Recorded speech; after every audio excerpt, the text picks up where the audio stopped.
Okay, so we're going to go over populations and ecology in one big thing. Ecology, basically, all we really need to know about ecology.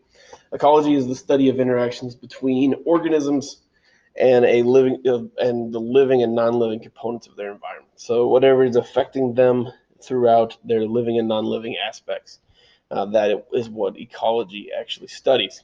So that being said, the main thing we've talked about climate change. We talked about all of that. So you have different levels of organization. So biosphere is the broadest, most inclusive level. This contains all the thin layer of the earth and atmosphere that supports all life. So that's talking about everything on the crust and underneath the atmosphere, everything that supports life. Ecosystems.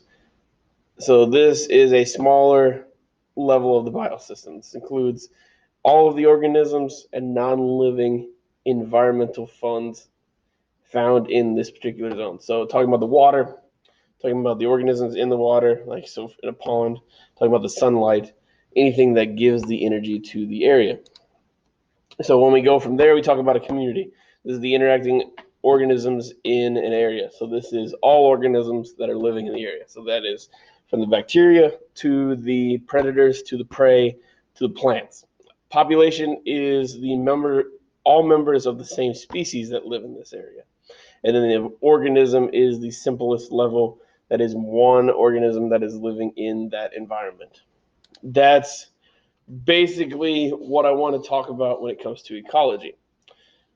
So what we're going to do is we're going to go with the population section. We're going to talk a little bit more about populations. So populations determine a few different things. They are determined by size. So the number of individuals that are contained in that area is an important property of population. It does not tell us about the widespread density, but it does tell you what that specific size of that area is. Often, because organisms move around and it's hard to tag specific organisms that are smaller, they will make an estimate of population size. Normally, they'll take a small area, count the number of individuals in that area, and then they'll multiply it based on what the density was in that specific area. So density tells you what the volume of that area is and how many individuals are in that area. So dispersion, this represents the spatial distribution between the individuals in the population. So we talk about it in density as in population density for humans, how many people per square mile. Dispersion, so if you have less people per square mile, that is going to be a larger dispersion. Population dynamics change based on the environment, based on your ecosystem, based on the available prey or predators.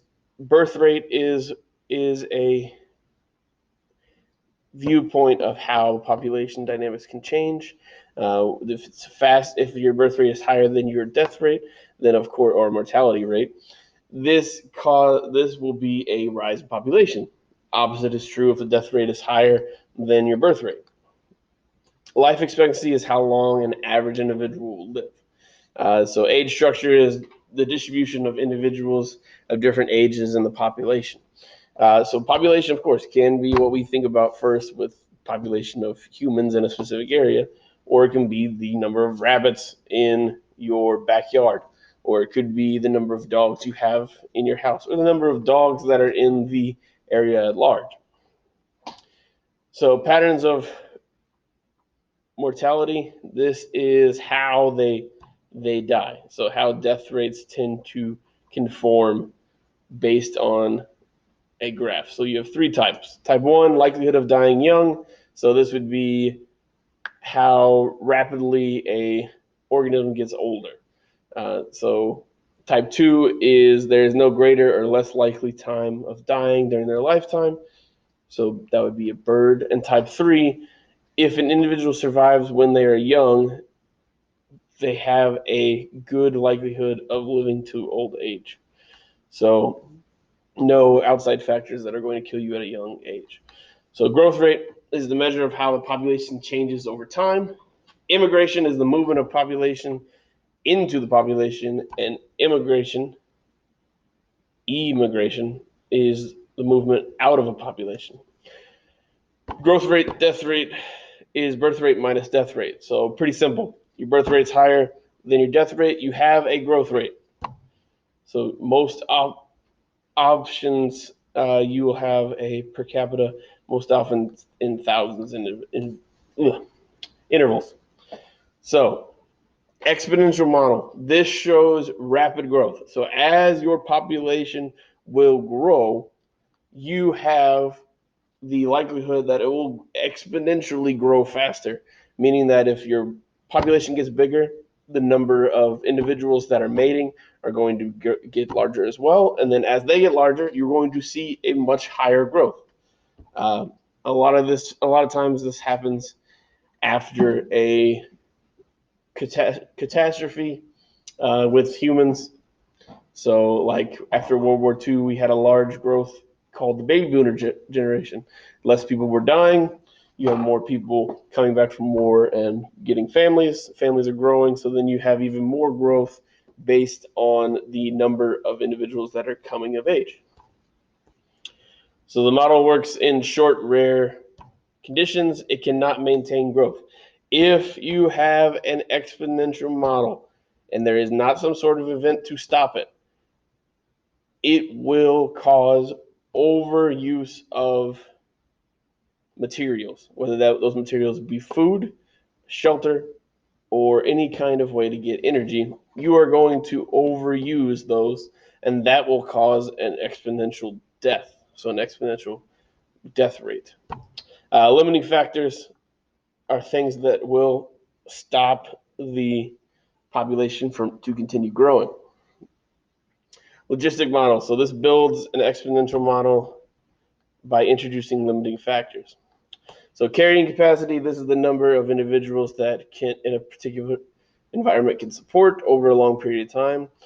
This is more realistic, but assumes that carrying capacity remains constant, which it does not. For instance, right now we are billions of people more than the world before the 20th century had ever known. So now we are starting to overextend on our resources. So we are getting past the growth of